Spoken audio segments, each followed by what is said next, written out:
एक और कहानी। सभी माता पिता को मेरा नमस्कार। आखिर पूरा राज क्या है, इस क्राइम शो में आप सबको बताना चाहूँगा। फिलहाल पूरे दर्शकों को मेरा नमन। लखनऊ पबजी गेम के आदी नाबालिग बेटे ने की मां को गोली मारकर हत्या। 2 दिन और 3 रात घर में ही रहा शव के साथ। आखिर क्या है पूरा माजरा, आइए जानते हैं क्राइम शो।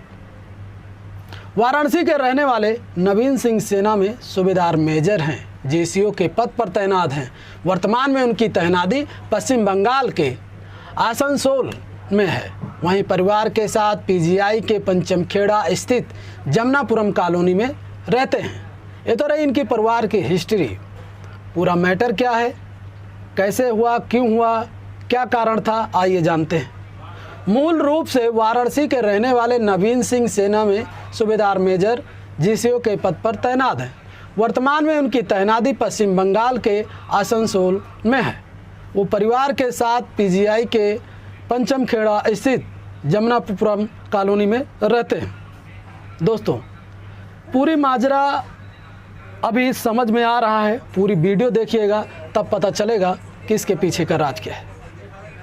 एडीसीपी पूर्वी कासिम आबादी के मुताबिक नवीन के परिवार में पत्नी साधना सिंह और 16 साल का बेटा और 9 साल की बेटी हैं। तीनों पीजीआई में निर्मित मकान में रहते हैं। शनिवार रात को साधना दोनों बच्चों के साथ कमरे में सो रही थी। रात के करीब 3 बजे पिता के लाइसेंसी पिस्तौल से सिर में गोली मार दी, जिसमें साधना की मौके पर मौत हो गई। साधना उसकी मां है और बेटे ने अपने मां को गोली मार गोलियों से छन्नी कर दी। वहीं छोटी बहन को धमकी देकर दूसरे कमरे में लेकर गया, जहां पर दोनों सो गए। सुबह उठने के बाद बहन को दोबारा धमकी दी, कहा कि पुलिस या किसी को बताया तो उसे भी जान से मार देगा। भाई ने अपनी छोटी बहन को भी धमकी दिया। आइए, पकड़े जाने के डर से पिता को दी सूचना। पुलिस के मुताबिक शनिवार रात को मां की हत्या करने के बाद आरोपी 2 दिन व 3 रात तक घर में बहन के साथ पड़ा रहा।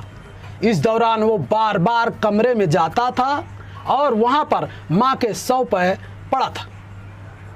दोस्तों, उस कमरे में रूम फ्रेशनर मारकर बदबू को भगाने की कोशिश करता था। मंगलवार रात करीब 9 बजे बदबू तेज हुई तो उसे डर लगने लगा। उसने आसनसोल में तैनात पिता को कॉल कर सूचना दी कि मां को किसी ने मार दिया। दोस्तों, झूठ बोलकर अपने पिता को इस तरीके से बताया, हम दोनों को कमरे में बंद कर दिया था, किसी तरह से बाहर निकले। उसने पिता को बोला मां को किसी ने मार दिया और हम दोनों को कमरे में बंद कर दिया, किसी तरह से हम बाहर निकले।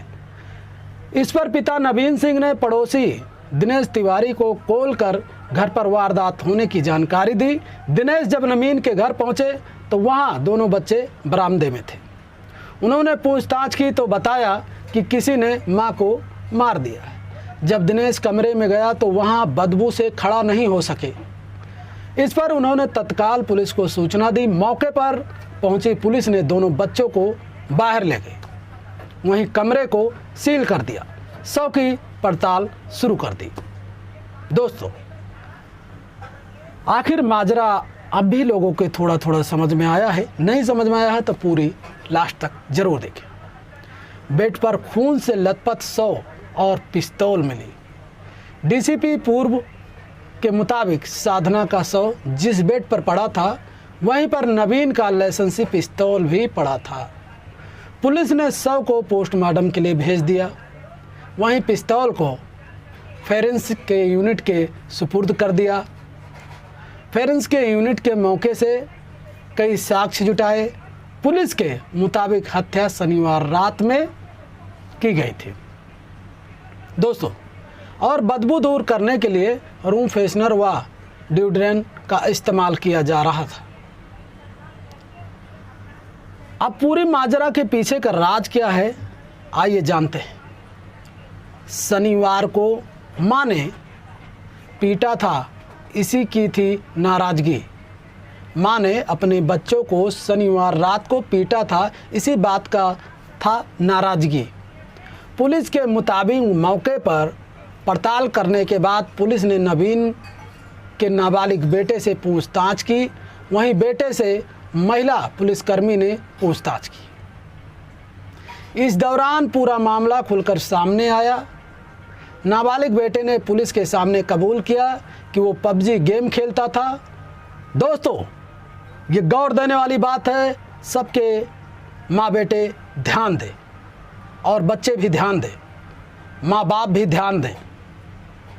वो पबजी गेम खेलता था जिसके लिए उसकी पिटाई भी होती थी। शनिवार को घर में 10,000 रुपये गायब हो गए थे, जिस पर मां ने नाराज़गी जाहिर की।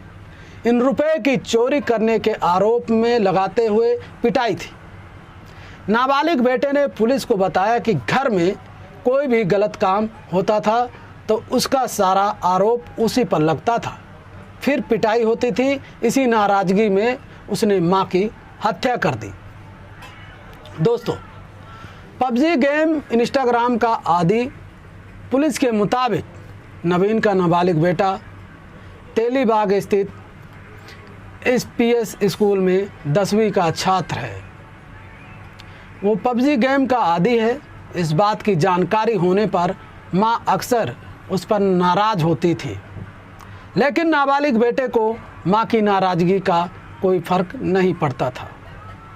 इसलिए उसने अपने मां को गुस्से में आकर गोली मार दी। ज़्यादा नाराज़ होने पर उसकी पिटाई कर दी जाती थी। वहीं इंस्टाग्राम का भी आदी था, उसने अपना प्रोफाइल पर बना रखा था। इन बातों की पुष्टि भी उसके मोबाइल पे हो गई। पुलिस ने मोबाइल को कब्जे में ले लिया है और छानबीन जारी है। दोस्तों, मेरे कहने का मतलब ये है कि जो बच्चों को 5 साल, 6 साल, 7 साल के बच्चों को हाथ में मोबाइल दे देते हैं और वो दारू की लत की तरह, किसी नशे की लत की तरह वो मोबाइल के आदी हो जाते हैं, अपने माँ बाप की नहीं सुनते हैं। माँ बाप प्यार से आवाज़ लगाते हैं, बेटा खाना खा लो, अभी मैं नहीं आऊँगा, बेटा बाज़ार चले जाओ, मेरा दिमाग मत ख़राब करो, क्योंकि वो पबजी में इस तरह से बिजी होता है, अपने माता पिता को इस तरीके से जवाब देता है। कारण मोबाइल। तो मोबाइल बच्चों को नहीं देना चाहिए। देने का समय तब होता है जब 10वीं पास कर ले, 12वीं पास कर ले। मोबाइल न देकर उनको कंप्यूटर मुहैया कराइए, या कंप्यूटर सीखने के लिए भेजिए, या कंप्यूटर किराए पे बेचिए, मगर लेकर मत दीजिए, क्योंकि ये आदत बहुत बुरी है। गेम खेलने के आदी से मना करती थी उसकी माँ, और बेटे ने मौत के घाट उतार दिया। सावधान रहें, सतर्क रहें। फिर मिलेंगे क्राइम शो की एक और कहानी में।